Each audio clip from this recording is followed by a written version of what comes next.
Hello everyone, welcome to our YouTube channel LinguaSolves, and today's topic is Beehive Lesson 2 Part 1. Evelyn Glennie listens to sound without hearing it. आज हम आपके लिए लेके आए हैं आपकी बुक Beehive का लेसन 2 का पार्ट 1, जिसका नाम है Evelyn Glennie listens to sound without hearing it. Yes, friends, Evelyn Glennie, a famous musician, percussion instruments. She was capable of playing thousands of musical instruments. She was a deaf. वह सुन नहीं सकती थी, लेकिन उसके बावजूद भी वह वर्ल्ड क्लास म्यूजिशियन थी. ऐसा क्यों हो पाया?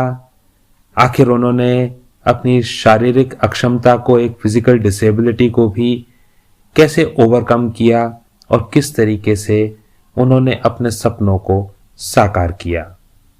All this we are going to study in this awe-inspiring chapter. The life of these successful people, it keeps us inspired. हम इन लोगों के जीवन से सीख सकते हैं, समझ सकते हैं कि किस प्रकार जहां चाह है वहां राह है. Where there is a will, there is a way. Evelyn Glennie जब वो कर सकती हैं तो फिर हम सब तो फिर भी बिल्कुल स्वस्थ हैं. ऐसा कुछ भी नहीं जो हम करना चाहें और उसे हासिल ना किया जा सके. There is nothing which is impossible for a willing heart. यदि आप एक बार कुछ करने की ठान लें तो उस चीज को आपको हासिल करने से दुनिया की कोई ताकत रोक नहीं सकती. तो चलिए शुरू करते हैं chapter. Evelyn Glennie listens to sound without hearing it. God may have taken her hearing, but He has given her back something extraordinary. What we hear, she feels far more deeply than any of us. That is why she expresses music so beautifully.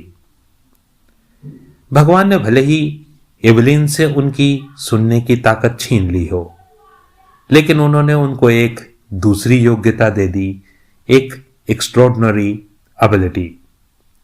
हम लोग जो चीज कानों से सुनते हैं वो अपनी स्किन से उसको फील कर सकती थी.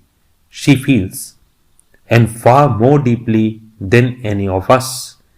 कहते हैं कि ऐसे लोगों का सिक्स्थ सेंस डेवलप हो जाता है जिनके अंदर कोई फिजिकल डिसेबिलिटी होती है. एवलिन के साथ में भी कुछ ऐसे ही हुआ. That is why she expresses music so beautifully. इतने अच्छे से और कोई म्यूजिक को एक्सप्रेस नहीं कर सकता था जितने अच्छे से एवलिन कर पाती थी. So let us understand more about Evelyn and her extraordinary ability. Rush hour crowds jostle for position on the underground train platform. दोस्तों, रश आवर क्या होते हैं? जनरली जब ऑफिस शुरू होता है या स्कूल सुबह जाने का टाइम होता है, आपने देखा होगा लगभग सभी लोग एक ही समय घर से बाहर निकलते हैं और सड़कों पर ट्रैफिक बढ़ जाता है. ऐसे ही स्कूल की छुट्टी होती है या ऑफिस की छुट्टी होती है. 5 बजे अगर छुट्टी हुई तो उसके बाद सड़कों पर लगभग 6 बजे तक के लिए ट्रैफिक काफी बढ़ जाता है. इनको हम कहते हैं rush hour. Rush hour crowds jostle. Jostle का मतलब होता है स्लाइटली पुश करना, धक्का मुक्की. For position on the underground train platform. Underground train platform जैसे मेट्रो स्टेशन वगैरह दिल्ली में बने होते हैं. धक्का मुक्की, भीड़ भाड़ का समय था. अ स्लाइट गर्ल, दुबली पतली सी लड़की. यहां पे स्लाइट का मतलब है लीन. लुकिंग यंगर देन हर 17 years. उम्र 17 है बट 17 से कम की वो लग रही हैं. She was nervous yet excited as she felt the vibrations of the approaching train. She was nervous as well as excited. Excited क्यों? क्योंकि आज उनके जीवन का एक बड़ा दिन है. As she felt the vibrations of the approaching train. Train आ रही है और इस ट्रेन में अपने मंजिल पे पहुंचते ही शायद उनके जीवन के एक नए अध्याय या एक नए लेसन की शुरुआत होगी। It was her first day at the prestigious royal Academy of music in London and daunting enough for any teenager fresh from a Scottish farm। ये स्कॉटलैंड की रहने वाली थी, एक छोटी जगह की सीधी सादी बच्ची।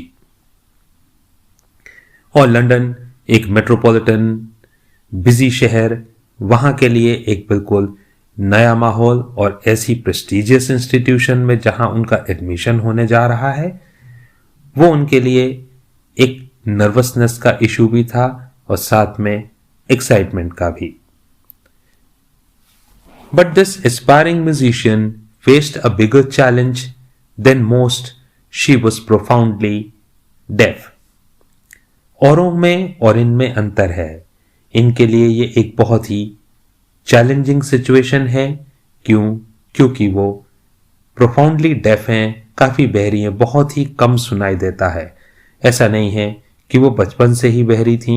She was not deaf from her childhood, but gradually auditory nerve it got damaged and she lost her ability to hear. Evelyn Glennie lost her hearing had been gradual. Evelyn Glennie's loss of hearing had been gradual. It was slow. धीरे धीरे उनकी सुनने की योग्यता कम हुई। Her mother remembers noticing something was wrong when the 8-year-old Evelyn was waiting to play the piano. They called her name and she didn't move. उसका नाम बुलाया जाता था, पियानो प्ले करो, और वो हिलती नहीं थी। I suddenly realized she hadn't heard. माँ को एहसास हुआ कि शायद इसने सुना ही नहीं। Says Isabel Glennie. For quite a while, Evelyn managed to conceal her growing deafness from friends and teachers. But by the time she was 11, her marks had deteriorated and her headmistress urged her parents to take her to a specialist. पहले तो वो अपनी इस disability को, इस problem को छुपाती रहीं, लेकिन क्योंकि क्लास में उनको सुनाई नहीं देता था तो पढ़ने में प्रॉब्लम होने लगी, मार्क्स कम होने लगे, और धीरे धीरे लोगों को जब इस बारे में पता लगना शुरू हुआ तो टीचर ने तो सजेस्ट तक कर दिया कि इसको किसी स्पेशलिस्ट को दिखाइए। It was then discovered that her hearing was severely impaired as a result of gradual nerve damage. कान के पीछे एक नर्व होती है जो हमारे मैसेजेस को ब्रेन तक पहुंचाती है। अगर ये डैमेज हो जाए तो हियरिंग लॉस होता है। They were advised that she should be fitted with hearing aids and sent to a school for the deaf. इसको हियरिंग मशीन लगेगी, कान में सुनाई देने वाली जो मशीन होती है। हियरिंग एड का आपको यूज करना होगा, कस्टमाइज बनती हैं। हर व्यक्ति के हियरिंग डिसेबिलिटी के जो लॉस है उसके अकॉर्डिंग उसको बनाया जाता है, कस्टमाइज फिट करते हैं। आजकल तो एक से एक लेटेस्ट और एडवांस टेक्नोलॉजी भी आ चुकी हैं। और उसको स्पेशल स्कूल में पढ़ना होगा, not like other children in the normal school. Everything suddenly looked black, says Evelyn. Evelyn बोलती है मेरे जीवन में तो जैसे अंधेरा छा गया हो, क्योंकि उसकी लाइफ एकदम कंप्लीटली चेंज हो गई। और कोई हो तो he will be broken, but here she was brave enough. She accepted her new life and decided that rather than crying over the spilled milk, she will accept it and she will learn to move ahead. But Evelyn was not going to give up. हार मानने वाली नहीं थी वो। She was determined to lead a normal life and pursue her interest in music. उनको music का शौक है, वो म्यूजिक सीखेंगी और अपनी लाइफ को आगे बढ़ाएंगी। One day she noticed a girl playing a xylophone and decided she wanted to play it too.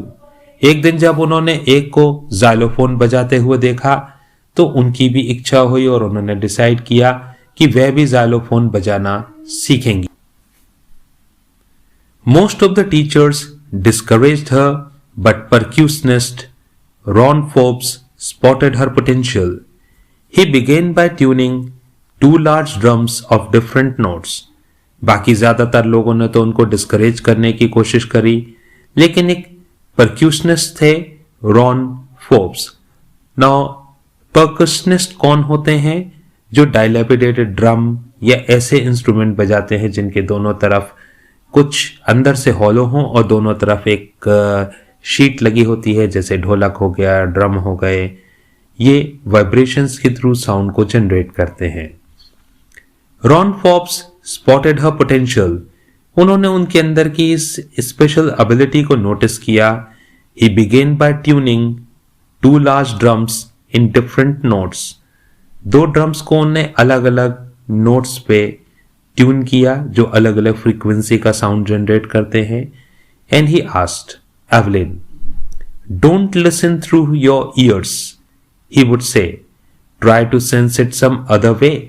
जैसे और लोग कानों से सुनते हैं, क्योंकि तुम्हें कानों से कम सुनाई देता है, इसलिए तुम कोशिश करो कि तुम किसी और तरीके से इनकी तरंगों को, इस फ्रीक्वेंसी को महसूस करो। अगर आप भी कभी डीजे के बगल में से निकले होंगे तो देखते हैं जब लाउड बीट्स होती हैं तो एक रेजोनेंस, एक वाइब्रेशन हमको फील होती है। Says Evelyn, suddenly I realized I could feel the higher drum from the waist up and the lower one from the waist down. तब एवलिन को एहसास हुआ कि जो हाई फ्रीक्वेंसी वाला था उनको वो अपनी वेस्ट यानी कमर के ऊपर के हिस्से पे उन वाइब्रेशंस को फील कर पा रही थी, जबकि जो लोअर फ्रीक्वेंसी पे ट्यून ड्रम था उसको वो कमर के नीचे के हिस्से पे फ्रीक्वेंसीज को फील कर पा रही थी। Forbes repeated the exercise and soon Evelyn discovered that she could sense certain notes in different parts of her body. बस यहीं से सिलसिला शुरू हुआ। प्रैक्टिस, अलग अलग तरीके के एक्सपेरिमेंट्स, और धीरे धीरे करके एवलिन को भी समझ में आ गया कि किस प्रकार की, किस फ्रीक्वेंसी के नोट्स को वो किस जगह अपनी बॉडी पे फील कर पाती हैं। I had learned to open my mind and body to sounds and vibrations. This was her remarkable ability. यह हर खास आम व्यक्ति के अंदर ये बात नहीं होती। उन्होंने अपने अंदर की एक स्पेशल एबिलिटी को डेवलप कर लिया। The rest was sheer determination and hard work. बात केवल यहीं तक खत्म नहीं हुई। ये तो केवल एक नया तरीका डेवलप करना था। इसके बाद एक बहुत स्ट्रॉन्ग विल पावर की जरूरत थी और जरूरत से ज्यादा मेहनत की भी जरूरत थी, तब जाके वो अपने लक्ष्य में, अपने सपनों को साकार करने में कामयाब हो पाई। The first step taken is half the battle won. जिस दिन हम किसी काम की शुरुआत करते हैं, समझ लीजिए आधी जंग तो हम उसी दिन जीत लेते हैं। आपने फैसला कर लिया और आपने उस चीज की शुरुआत कर दी। सबसे मुश्किल और सबसे महत्वपूर्ण काम यही होता है। एक बार शुरुआत हो जाए उसके बाद रास्ते अपने आप बनते जाते हैं। So my dear friends, never be hesitant to do and to attempt new and different things. She never look back from that point onwards. इसके बाद पलट के फिर उन्होंने जीवन में पीछे नहीं देखा कभी। She toured the United Kingdom with a youth orchestra and by the time she was 16 she had decided to make music her life. उन्होंने पूरे यूनाइटेड किंगडम यूके में, now England is a country, UK is a group of countries, इसमें उनके साथ में Scotland, Ireland जैसे countries का जो ग्रुप है उसको United kingdom of great Britain बोलते हैं। पूरे इलाके में उन्होंने टूर किया यूथ ऑर्केस्ट्रा ज्वाइन करके उसके साथ में, और जब तक वो 16 की हुई she had decided to make music her life. अपना करियर बनाने का फैसला वो कर चुकी थी कि म्यूजिक में ही करियर बनाऊंगी।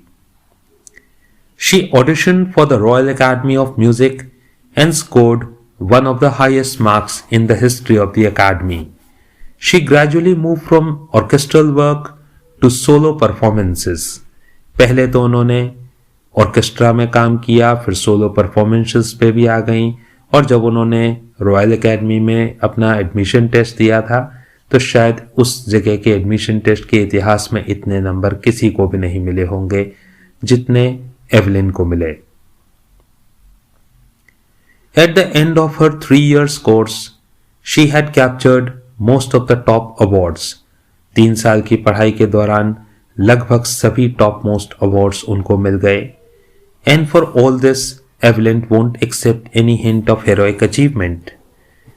वो अपने आप को कोई हेरोइक अचीवमेंट नहीं बोलती। If you work hard and know where you are going you will get there. उनका मानना है कि बहुत ही साधारण सी चीज है। We say winners they do not do different things, they do things differently. एक तो उनका अंदाज निराला होता है एंड दे नेवर ब्रैग और boast about their success. They are humble, they are down to earth, they are very simple kind of people. They say, we haven't done anything extraordinary. In fact, we have done pretty ordinary thing. She's so clear in her perception and vision.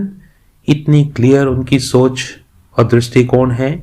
उनका कहना है, if you work hard and know where you are going, अगर तुम मेहनत कर रहे हो और तुमको पता है तुम किस दिशा में आगे बढ़ रहे हो, you'll get there. तो आपको यहाँ पे इससे सीख मिलती है कि जीवन में आपका एक लक्ष्य होना चाहिए, एक टारगेट, एक एम, एक एम्बिशन होना चाहिए। और अगर हम उस एम्बिशन की दिशा में एफर्ट्स कर रहे हैं और एक गाइडेड डायरेक्शन में, एक प्री डिटरमाइंड डायरेक्शन में हम आगे बढ़ रहे हैं, तो कुछ लोग मंजिल पे थोड़ा जल्दी पहुंचेंगे, कुछ देर से पहुंचेंगे, पर सभी वहां एक दिन जरूर पहुंचेंगे। यानी आप एक दिशा में चैनलाइज्ड फॉर्म में आगे बढ़ेंगे, डायरेक्शनल अपने फॉर्म में आगे जाएंगे, तो निश्चित रूप से आप किसी एक मुकाम पर पहुंचेंगे जो आपने अपने लिए डिसाइड किया है, निर्धारित किया है।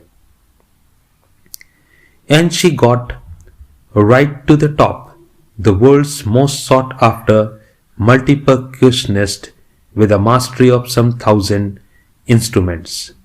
दुनिया की सबसे जानी मानी परकशनिस्ट बनी वो, और एक, दो या 10 नहीं, the mastery of some 1000 instruments, लगभग 1000 म्यूजिकल इंस्ट्रूमेंट्स पे उनको महारत हासिल थी।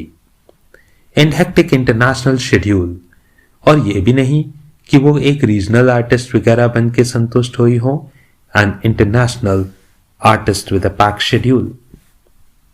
It is intriguing to watch Evelyn function so effortlessly without hearing. देख के विश्वास ही नहीं होएगा आपको। You will find yourself to be curious, how can it be possible when a person learns that she can't hear and she's playing music and she seems to be so comfortable on the stage? In our 2 hours discussion, she never missed a word. 2 घंटों के discussion में जब पत्रकार या narrator's, जब जो journalist वगैरह उनका इंटरव्यू लेते हैं, she did not skip even a single word. But she says in a joking manner, men with bushy beards give me some trouble. Why? Because she doesn't only read the movement of the lips. She says, in fact, it is about the entire face. It is not just watching the lips. It is the whole face, especially the eyes. पूरा चेहरा बोलता है। एक एक movement को वो observe करती हैं, खासतौर से आंखें। आंखों के बारे में कहा जाता है, दे alone can express more than thousands of expressions in things. पुराने जमाने में तो चाइना के जो एंशिएंट टाइम में व्यापारी होते थे, वो कस्टमर की आंखों में देख के व्यापार करते थे। जब उन्हें कोई प्रोडक्ट हमें पसंद आता है तो आंखों में एक चमक आती है और पीपल एक्सपैंड हो जाता है।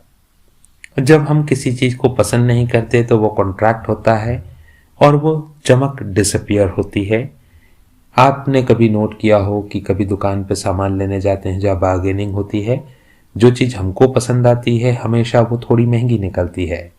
एक्चुअली द एक्सपर्ट सेल्समैन वो हमारे चेहरे को फेस रीडिंग कर रहे होते हैं, आंखों को ऑब्जर्व करते हैं, and they come to know about which product did we like the most, और वहीं पर वो हमारा बेनिफिट लेने की कोशिश करते हैं।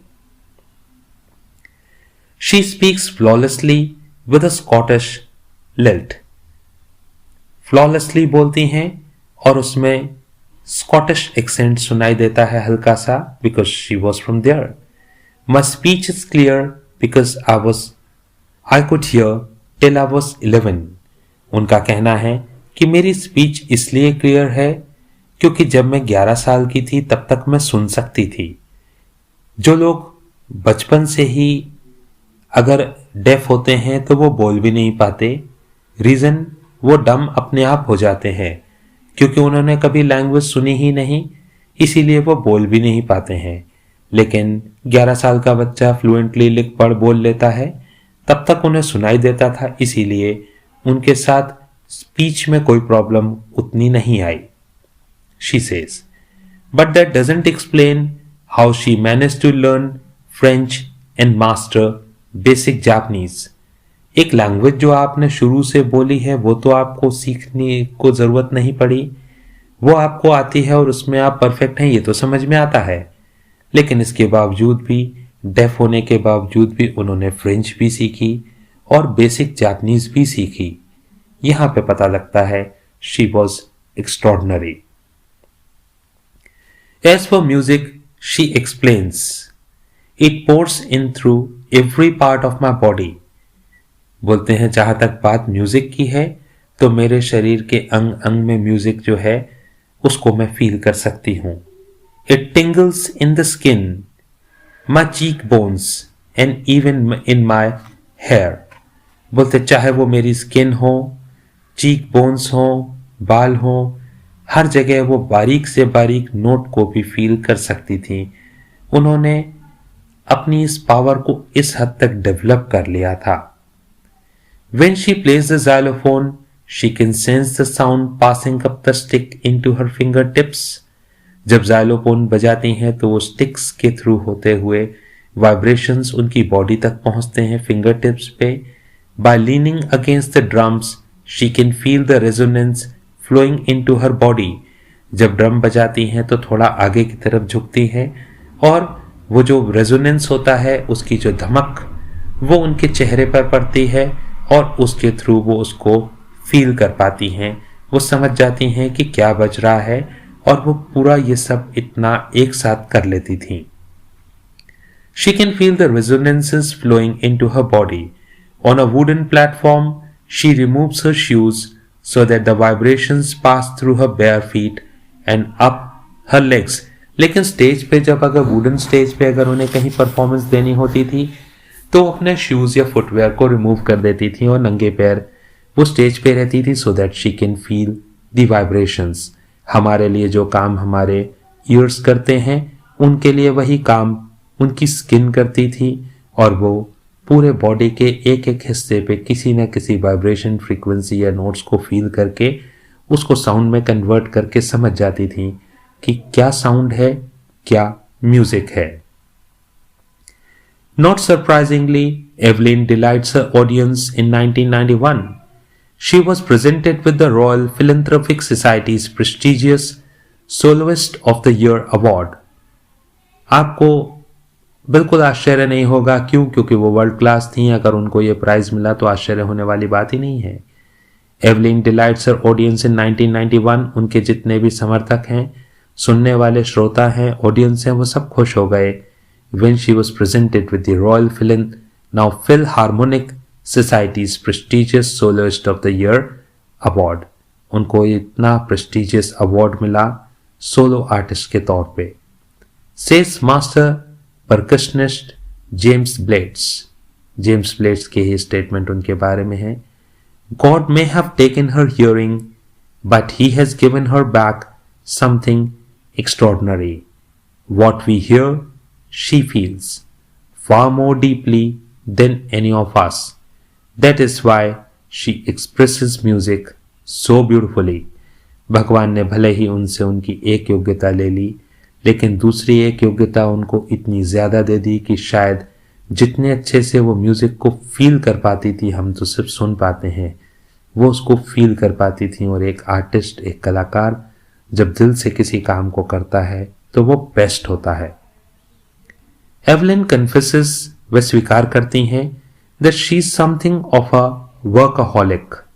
Now workaholic is a person who is very fond of keeping himself busy in work। In simple language we call it a busy bee। वो अपने को हमेशा काम में व्यस्त रखना पसंद करती थी। I've just got to work now, often harder than classical musicians. मुझको बस काम करना होता है और दूसरे क्लासिकल म्यूजिशियन से ज्यादा मेहनत करनी पड़ती है. But the rewards are enormous. लेकिन मेहनत का जो फल होता है मीठा तो होता ही है. तो वो भी यही बात बोलती हैं, औरों की अपेक्षा मुझे ज्यादा मेहनत करनी पड़ती है, लेकिन जब इनाम मिलते हैं, जब लोग उनको प्रेस करते हैं, तो जो एक कलाकार को जो सेटिस्फेक्शन मिलता है वो प्राइसलेस होता है. Apart from the regular concerts, Evelyn also gives free concerts in prisons and hospitals. Now वो रेगुलर कॉन्सर्ट्स तो देती ही हैं जिससे उनकी कमाई होती है और उनकी अर्निंग का सोर्स है. यहां पे मैं बताना चाहूंगा कि बहुत से लोग होते हैं जो अपनी फिजिकल डिसेबिलिटी को अपनी शॉर्टकमिंग मान लेते हैं. कोई भीख मांगने लगता है, कोई छोटा मोटा काम करने लगता है. पर नहीं, जो लोग स्वीकार करके आगे बढ़ जाते हैं वो एक सम्मानजनक जीवन तो जीते ही हैं, बल्कि पैसा कमाना, समाज में इज्जत और अपनी प्रेस्टीज और रिकॉग्निशन प्राप्त करना उनके लिए मुश्किल नहीं होता. So never let any of your shortcomings become a hindrance in your growth and progress. Accept it and learn to move ahead. Evelyn also gives free concerts in prisons and hospitals. वो एक determined और resolute तो मैं इंसान तो है ही, साथ में एक काइंड हार्टेड लेडी भी हैं. वो प्रिजन और हॉस्पिटल्स में फ्री कॉन्सर्ट्स करती हैं, कोई पैसे चार्ज नहीं करती. एक प्रिजन में प्रिजनर्स जितने हैं उनको भी एंटरटेन करके शायद उनको भी सुधार के एक सही रास्ते पे लाने के लिए, और हॉस्पिटल में पेशेंट्स को उनकी स्पीडी और क्विक रिकवरी के लिए. Charitable lady. She also gives high priority to classes for young musicians. और जो अभी उभरते हुए नन्हे कलाकार हैं उनको सिखाने में, उनको सपोर्ट देने में भी वो बहुत इंटरेस्ट लेती हैं. And Richlin of the Beethoven Fund for Deaf Children says, "She is shining inspiration for deaf children.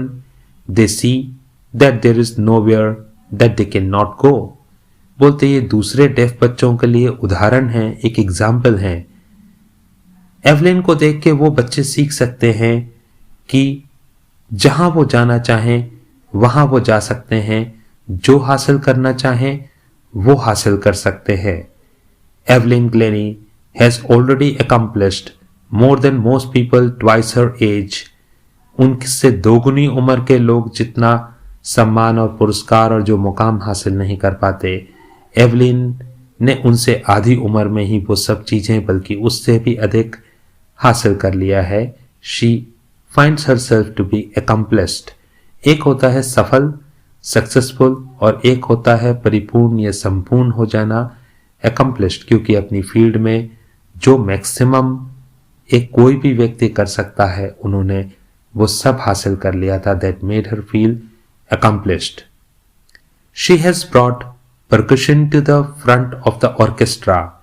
Orchestra में कभी जब इनको उतनी इंपॉर्टेंस परकशनिस्ट को नहीं मिलती थी, लेकिन एवलिन की वजह से परकशनिस्ट जितने भी आर्टिस्ट थे उनको और पहचान मिली. And demonstrated that it can be very moving, कि उनकी ये कला बहुत ही प्रभावित करने वाली होती है. She has given inspiration to those who are handicapped. और उनका जीवन दूसरे हैंडीकैप लोगों के लिए एक इंस्पिरेशन है. People who look to her and say, if she can do it I can. क्योंकि इनको देख के कोई भी कहेगा कि जब ये कर सकती हैं एक फिजिकल डिसेबिलिटी के बावजूद भी, तो हम क्यों नहीं. And not the least, she has given enormous pleasure to millions.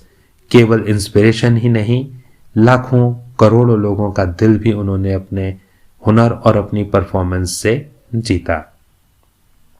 तो फ्रेंड्स, उम्मीद करता हूं आपको ये लेसन तो बिल्कुल क्लियर हो ही गया होगा. साथ में हमको इनके जीवन से मिलने वाली जो एक शिक्षा है वो इतना इंस्पायर कर देती है कि हमको हमेशा ये चीज सोचनी चाहिए कि we are the blessed ones, कि भगवान ने हमको स्वस्थ बनाया, हेल्दी बनाया, हमारे पास सारी एबिलिटीज या योग्यताएं हैं. जब वो किसी शॉर्टकमिंग के बावजूद इतना कर सकती हैं, तो फिर हमारे अंदर तो सारी एबिलिटीज हैं, हम क्यों नहीं. There is nothing impossible for a willing heart. इच्छा रखने वाले व्यक्ति के लिए कुछ भी असंभव नहीं होता। एक बार अगर आप भी कुछ अपने सपनों को साकार करने की ठान लें और उस दिशा में अपने कदम बढ़ाते रहें, मेहनत से और नियमित प्रयास करें, कंटिन्यूटी अपने वर्क में बनाए रखें, प्रैक्टिस में, तो आप भी अपनी चोजन फील्ड में पीक पर पहुंच सकते हैं। आप भी बहुत सक्सेसफुल हो सकते हैं। दूसरे वीडियो में हमारे मुलाकात होगी जिसमें हम इसका पार्ट 2 पढ़ेंगे, the shehnai of Bismillah Khan. So meanwhile, you can prepare this part 1 extremely well, and in case if you have any doubts or queries, you can leave your questions in the comment box. I would love to answer them. So thank you everyone for joining.